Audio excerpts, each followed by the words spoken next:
Lions didn't attack. They just refused to leave. A ranger lay unconscious beneath a pale stretch of sky, while 3 lions stood scattered around him like something unfinished. The rescue team slowed, confused, not by danger, but by stillness. The animals weren't guarding him, and they weren't afraid. As the man stirred, his eyes didn't search for help. They locked onto something far beyond the lions, and suddenly no one felt ready for what he might remember. Dust lifted slowly beneath the tires as the truck rolled to a stop, the engine cutting into a silence that felt heavier than it should have been. No wind, no birds, just the dry stretch of land holding its breath. Mark stepped out first. He had seen lions before, dozens of times, maybe more, enough to know when to stay still, when to back away, when to read the line between curiosity and danger. But this didn't fit anything he recognized. They weren't circling. They weren't watching the men. They were simply there. 3 of them, spaced out across the pale grass and broken earth, like pieces of something that hadn't come together yet. One stood farther out, body angled slightly away. Another lingered near a low rise of ground. The third remained closest to the man lying motionless between them. Ethan. Mark's chest tightened, but he didn't move toward him. Not yet. Something in the air said, "Wait." Not fear, not threat, just hesitation, like the land itself hadn't decided what came next. "Hold," Mark said quietly behind him. Boots stopped. No one argued. One of the younger rangers shifted his weight, eyes locked on the lions. "Why aren't they moving?" Mark didn't answer right away. He watched instead. The closest lion lifted its head, slow and deliberate, not in reaction to the men, but as if acknowledging something else, something none of them could see. Its gaze passed over Ethan briefly, then drifted outward again, unfocused, distant. Not guarding, not ignoring. Something in between. Mark took a careful step forward. The crunch of gravel sounded louder than it should have, sharp against the stillness. Every instinct told him the lions should react, turn, tense, shift. But they didn't. Not in the way animals usually did when people crossed into their space. They remained fixed, as if they had already chosen their positions and saw no reason to change them. "That's wrong," someone murmured under their breath. Mark felt it too. Not wrong like danger, wrong like a sentence missing a word. His eyes dropped to Ethan. The man lay on his side, one arm bent awkwardly beneath him, dust clinging to his clothes, his face drawn tight with the strain of whatever had taken him down. There were no signs of struggle, no drag marks, no disturbance in the ground beyond the shallow imprint of his fall. He hadn't been chased. He hadn't been attacked. He had simply stopped. Mark took another step. Still nothing from the lions. Closer now, he could hear Ethan's breathing. Faint, uneven, but there. Alive. Barely, but there. Relief flickered through him, quick and sharp, before being pushed aside by the same question that refused to settle. Why are they still here?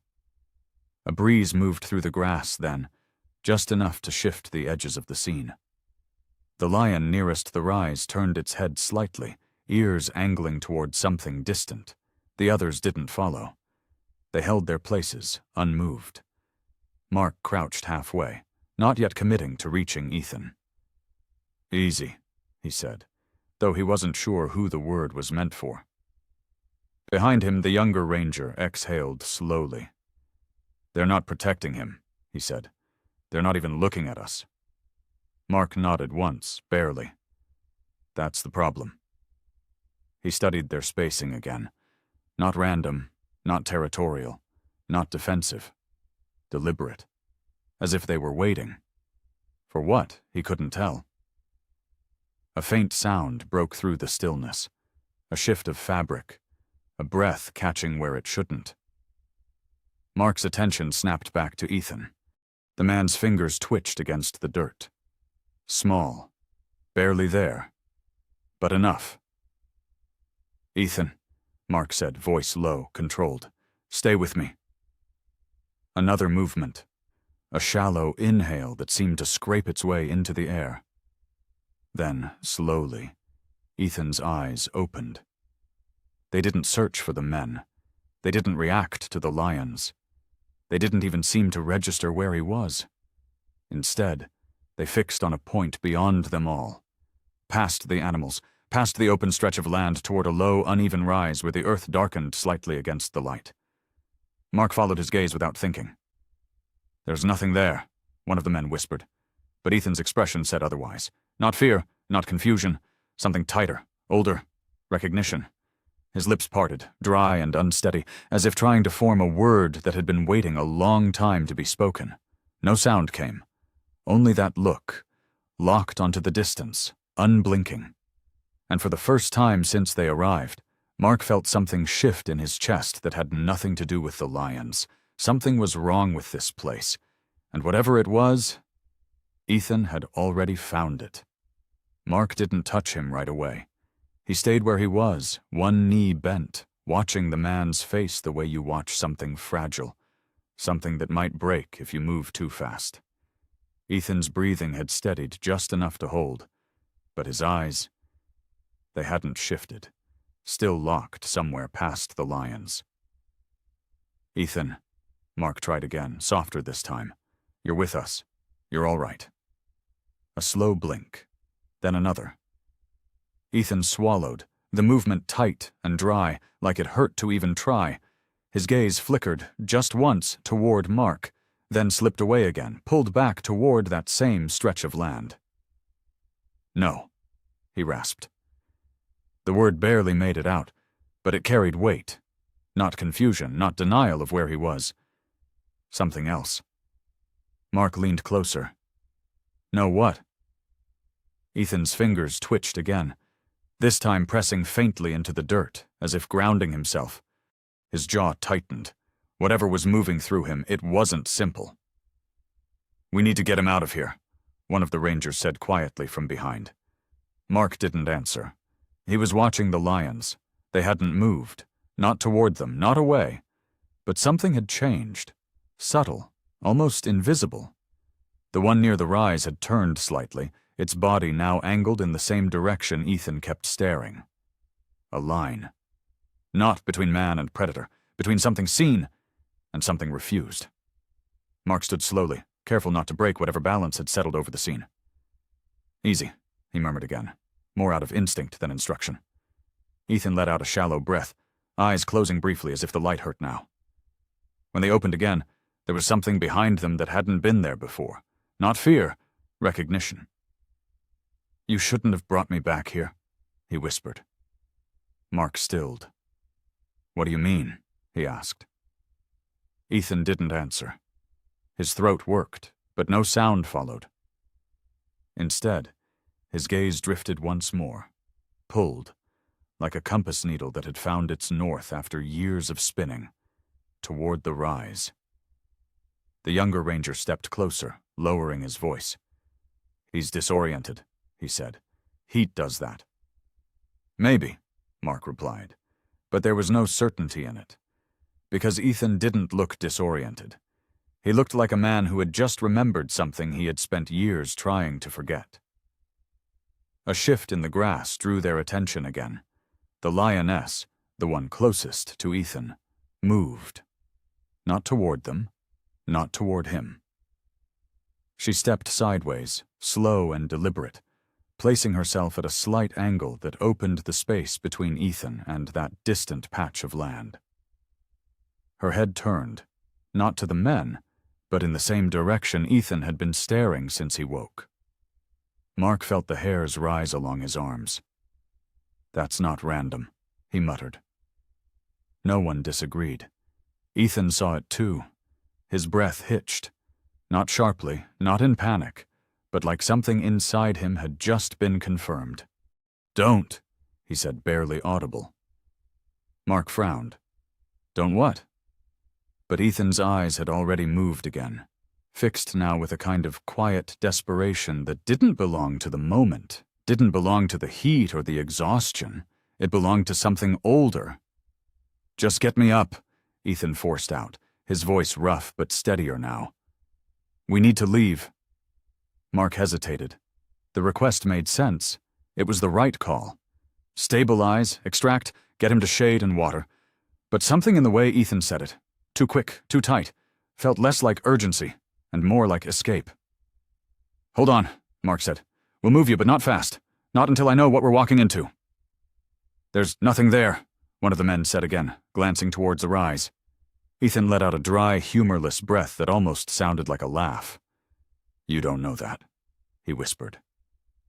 Silence settled again, heavier than before. Mark studied him carefully. You've been here before. It wasn't a question. Ethan's jaw clenched. For a long moment it looked like he wouldn't respond at all. His eyes closed again, not in weakness this time, but in refusal, like shutting out the land might make it forget him. But the land didn't forget. It never did. You should have turned around, Ethan said at last, still not opening his eyes. Soon as you saw them. Mark glanced at the lions again. They were still there, still watching, still not interested in the men. Why? Mark asked quietly. Ethan opened his eyes again, slower this time. Because he knew. Because something in him had already connected the place, the silence, the way the animals held their ground without threat. His voice dropped even lower, as if speaking too loudly might disturb something buried just beneath the surface. Because this isn't just where I fell. Mark felt something tighten in his chest. Then what is it? He asked. Ethan's gaze drifted back toward the rise one more time. His lips parted, and for a second, it looked like he might finally say it. But instead he shook his head, small, almost imperceptible. Just get me out, he said again. Please. And that was when the youngest ranger, standing just behind Mark, spoke up, hesitant at first, then firmer. I've heard about this area, he said, from the older logs. Mark turned slightly. What logs? The ranger swallowed. There was an incident, years back, a field training run that went wrong. Ethan went completely still. No movement, no breath, nothing. The lions didn't move either, but the silence changed. And suddenly, leaving didn't feel like the only option anymore. The young ranger hesitated, as if unsure whether he had already said too much. Mark didn't take his eyes off Ethan. What kind of incident? The answer didn't come right away. The air seemed to press in closer, thick with something unspoken. Even the faint rustle of grass felt distant now, like it belonged to another place entirely. It wasn't in the official reports, the ranger said finally. Just notes, mentions. A trainee. Didn't make it back. No one moved. Mark's jaw tightened. When?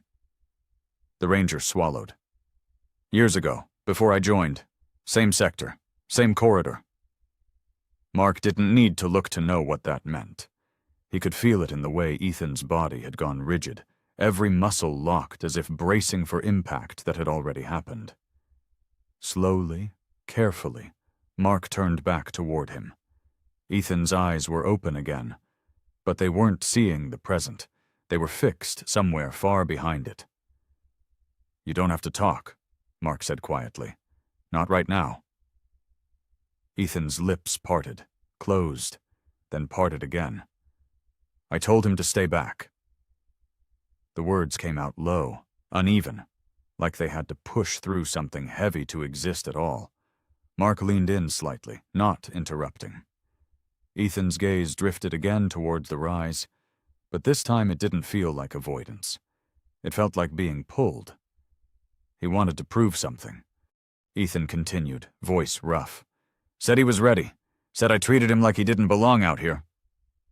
A faint tremor moved through his hand, pressing harder into the dirt.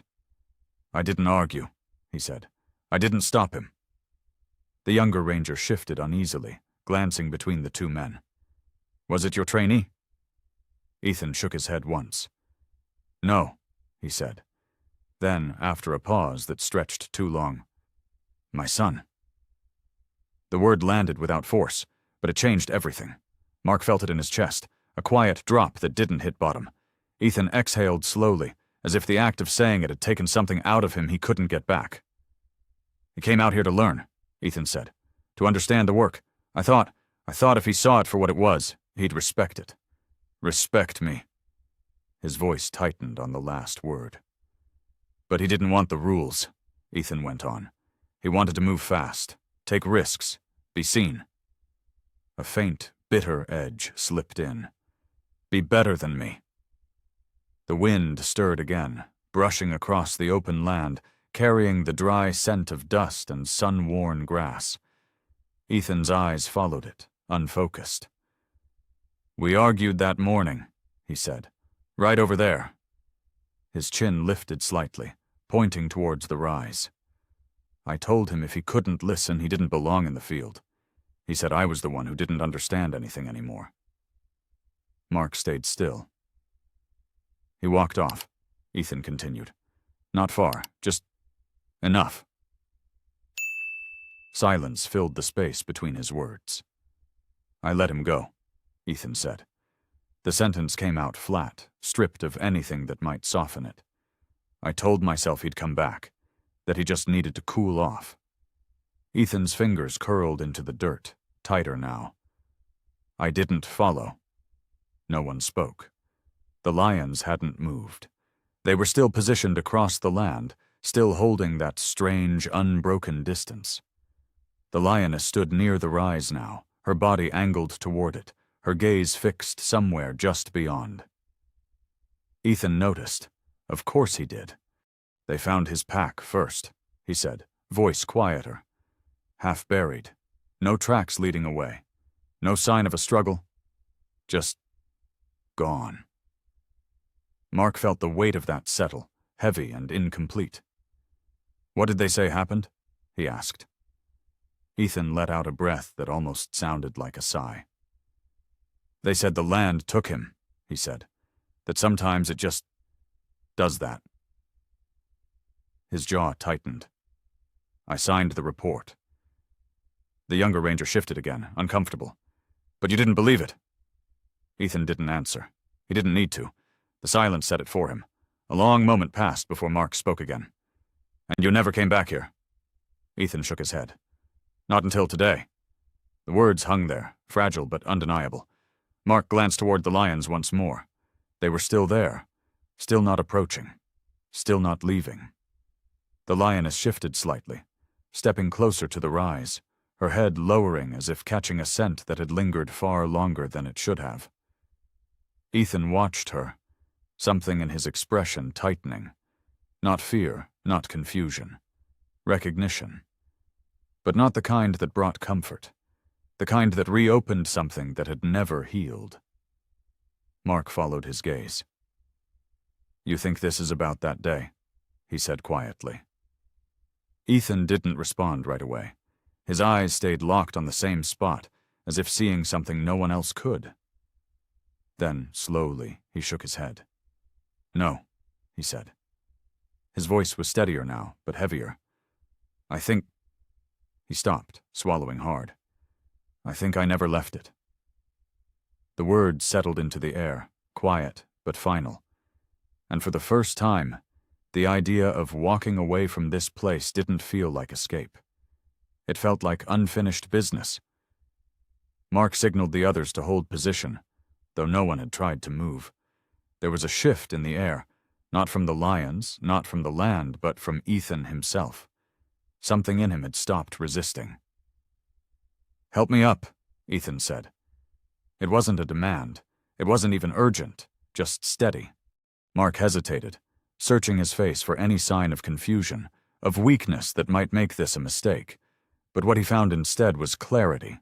Thin, fragile, but real. "You sure?" Mark asked. Ethan nodded once. With careful hands, they lifted him. His legs faltered at first, knees unsteady beneath the weight they hadn't carried in hours, maybe longer. He clenched his jaw, refusing to lean more than necessary. Pride, maybe, or something else. When he stood, he didn't look at the men. He looked at the rise, the same patch of land that had pulled his gaze since the moment he woke. "I need to go there," he said. One of the rangers stepped forward instinctively. "Sir, you're not stable. We should get you to shade first. Fluids." "I know what I need," Ethan interrupted. Not harshly, but with a certainty that left no room for argument. Mark exhaled slowly. Then he stepped beside him. "I'm coming with you." Ethan didn't protest. They moved together, slow and deliberate, each step measured against the uneven ground. The others stayed back, uncertain, watching the strange procession unfold. A man walking into the place that had nearly taken him, surrounded by lions that made no move to stop him, or to help him. The lioness shifted first. She stepped aside, not retreating, not yielding, but adjusting, as if making space along a path that had always been there. Ethan noticed. Of course he did. He paused for half a second, just enough for the moment to register, then kept moving. The grass whispered softly around their legs. The earth felt different here, firmer, darker, holding a memory the rest of the land had long since let go. Mark stayed a half step behind, close enough to catch him if he fell, far enough to let him lead. They reached the base of the rise. Ethan stopped. His breath came shallow, uneven, not from the walk, but from something tightening in his chest. His eyes scanned the ground, not searching for something visible, but something remembered. "This is where we stood," he said. Mark didn't respond. There was nothing to say. Ethan took another step forward, then another, until he reached the top of the low ridge. From there, the land stretched open in every direction, empty and indifferent. Except it wasn't. Not to him. He stood there for a long moment, saying nothing. The wind picked up slightly, brushing against his clothes, lifting dust in soft spirals around his boots. Then his shoulders dropped, not from exhaustion, from release. "I told him to leave," Ethan said, his voice carrying just enough to reach Mark behind him. "I told him he wasn't ready, that he didn't understand what this place does to people." His hands curled loosely at his sides, but I didn't say why. The admission hung in the air, heavier than anything before it. "I didn't tell him I was afraid," Ethan continued. "Not of the land, not of the work." He swallowed. Of losing him. Mark felt the words settle, quiet and sharp. Ethan's gaze drifted across the horizon, unfocused now, as if the past and present had blurred into something he couldn't separate anymore. "He thought I didn't respect him," Ethan said, "that I didn't believe in him." A faint, broken breath escaped him. And I let him walk away, thinking that was true. The wind stilled. Even the distant sounds seemed to fade, as if the land itself had drawn in closer to listen. Ethan closed his eyes briefly, then opened them again, clearer this time. "I've spent years telling myself it was an accident," he said, "that nothing I did changed what happened." He shook his head slowly. "But that's not the truth." Mark didn't interrupt. He knew this wasn't something to guide, only something to witness. Ethan's voice steadied, not stronger, but more certain. "The truth is, I chose silence," he said. "I chose not to say what mattered when I had the chance." His gaze dropped to the ground beneath his feet. "And that's what I've been carrying. Not just that he's gone, but that the last thing he heard from me wasn't who I really was." The words settled into the space between them, final in a way that didn't need confirmation. Behind them, the lions moved, not abruptly, not dramatically. The lioness turned first, her body shifting away from the rise. The others followed, one by one, their movements slow, unforced. No signal, no shared glance. Just a quiet departure. Mark noticed it before Ethan did. "They're leaving," he said softly. Ethan didn't turn right away. He stood there, eyes still on the ground, as if the act of looking away would break something he had only just managed to hold together. Then, slowly, he lifted his head. The lions were already walking away. No hesitation, no pause, as if whatever had kept them there no longer existed. Ethan watched them go, his expression unreadable, caught somewhere between grief and something lighter. Something that didn't erase the past, but didn't weigh the same either. He let out a long breath. Not relief, not quite, but close. The land felt wider once the lions disappeared. Not safer, not calmer, just open, in a way that left nothing to hide behind. Mark didn't speak. The others didn't either. Whatever had just happened out there didn't belong to instructions or reports. It settled into the quiet space between them, something each man would carry differently. Ethan remained where he stood on the rise, his weight balanced carefully, as if he were still deciding whether to move at all. The wind passed over him again, gentler now, lifting the edge of his shirt, brushing across his face. For the first time since they found him, his eyes weren't searching. They weren't avoiding either. They were simply there. "Let's get you back," Mark said at last, his voice steady but softer than before. Ethan nodded. The walk back was slower than it should have been, not because of weakness alone, but because something in him no longer rushed to leave. Each step seemed placed with more care, more awareness of the ground beneath him, as if the land had shifted from something to navigate into something to acknowledge. The others gave him space. No one asked questions. No one filled the silence. Back at the truck, the world returned in small, familiar details. The creak of metal, the scrape of boots, the low murmur of radio static. Ordinary sounds, grounding in their simplicity. Ethan sat on the tailgate while one of the rangers handed him water. He took it slowly this time, careful, measured. The cold hit his throat like something distant, almost forgotten. Mark leaned against the side of the vehicle, arms crossed loosely. "What you said back there," he began, then paused. "You don't have to explain it to anyone." Ethan gave a faint shake of his head. "I wasn't explaining," he said quietly. "Not to you." Mark studied him for a moment, then nodded once. That made sense. They loaded up without urgency. No one looked back toward the rise, though each of them felt it, the pull of that place, the weight it held without showing it. As the engine started, dust lifted again, trailing behind them as they pulled away. Ethan watched the horizon through the window, his gaze steady, no longer searching for something lost. Not because it had been found, but because he had stopped pretending it wasn't there. Days passed. Routine returned the way it always did, quietly, without asking permission. Reports were filed, equipment checked. The story of what happened settled into something that could be written down, simplified, made manageable. A ranger collapsed, recovered, extracted safely. The rest didn't fit.